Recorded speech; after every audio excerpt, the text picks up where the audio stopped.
Hi friends, இன்றைக்கி cauliflower பச்சை பட்டாணி கிரேவி செய்ய போகிறோம். வாங்க எப்படி செய்யலான்னு பார்க்கலாம். கடாய் வச்சுட்டேன், எண்ணெய் சேர்த்துக்கலாம்.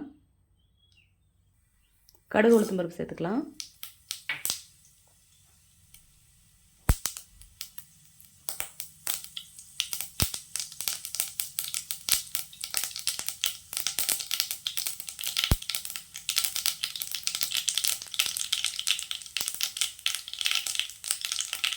கருவேப்பிலை சேர்த்துக்கலாம்.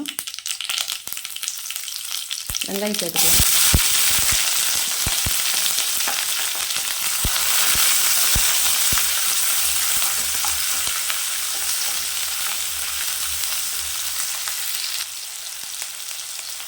பட்டை, கிராம்பு, சோம்பு சேர்த்துக்கலாம். கொஞ்சமாக சேர்த்துக்கலாம்.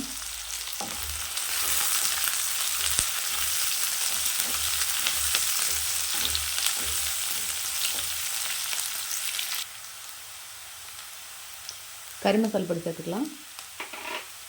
கொஞ்சமாக மட்டன் மசாலா சேர்த்துக்கலாம். இது நான் வீட்டில் அரைச்ச குழம்பு மிளகாத்தூள் சேர்த்துக்கலாம். கொஞ்சமாக மஞ்சள் சேர்த்துக்கோங்க. தேவையான அளவு உப்பு எடுத்துக்கோங்க. நல்லா இந்த எண்ணெயிலே பரட்டி விடுங்க. நான் சின்ன தக்காளியை 2 கட் பண்ணி வச்சுருக்கிறேன், சேர்த்துக்கலாம்.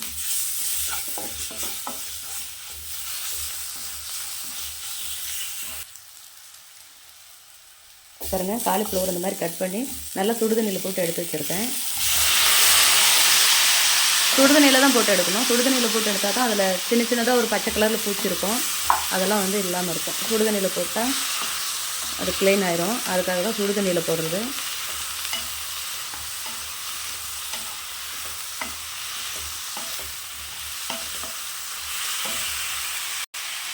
பச்சை பட்டாணி பாருங்க எடுத்து வச்சுருக்கேன், இதிலே சேர்த்துக்கலாம்.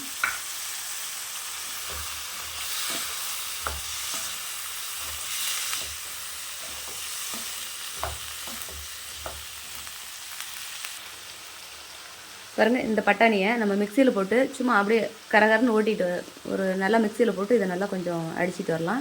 ரொம்ப நைஸாக அடிக்கூடாது, சும்மா கரகரன்னு இருந்தால் போதும். பாருங்கள், இந்த மாதிரி இருக்கணும். ரொம்ப நைஸாக இருக்கக்கூடாது. பாருங்கள், இப்படி இருக்கணும். கொஞ்சமாக இதில் தண்ணி சேர்த்துடலாம்.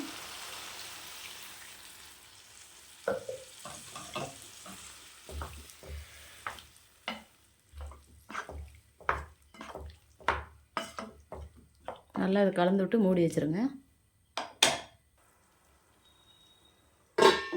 10 நிமிஷம் இப்படியே வேகட்டும். 10 நிமிஷம் கழித்து பார்க்கலாம்.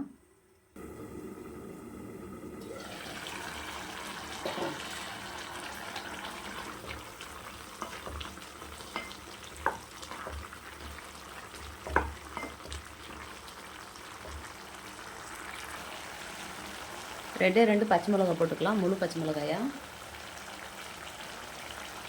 பாருங்க, நம்ம அரைச்சி வச்ச இந்த பச்சை பட்டாணி, கொஞ்சமாக தண்ணி சேர்த்துக்கலாம்.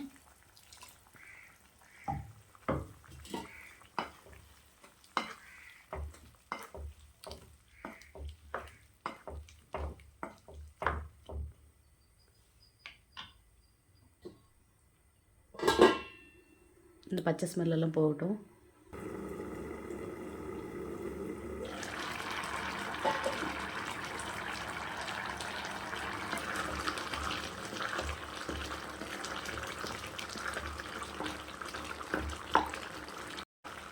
நல்லா கமன்னு காலிஃப்ளவர் பச்சை பட்டாணி கிரேவி ரெடி ஆயிடுச்சு. இதே மாதிரி நீங்களும் உங்கள் வீட்டில் செஞ்சு பாருங்கள். செஞ்சு பார்த்துட்டு எப்படி இருக்குன்னு எனக்கு ஒரு கமெண்ட் பண்ணுங்கள், லைக் பண்ணுங்கள், ஷேர் பண்ணுங்கள், ஒரு சப்ஸ்கிரைப் பண்ணிடுங்க. இது வந்து சப்பாத்திக்கு நல்லா சாதத்துக்கு பூரிக்கெல்லாம் ரொம்ப டேஸ்டியாக இருக்கும்.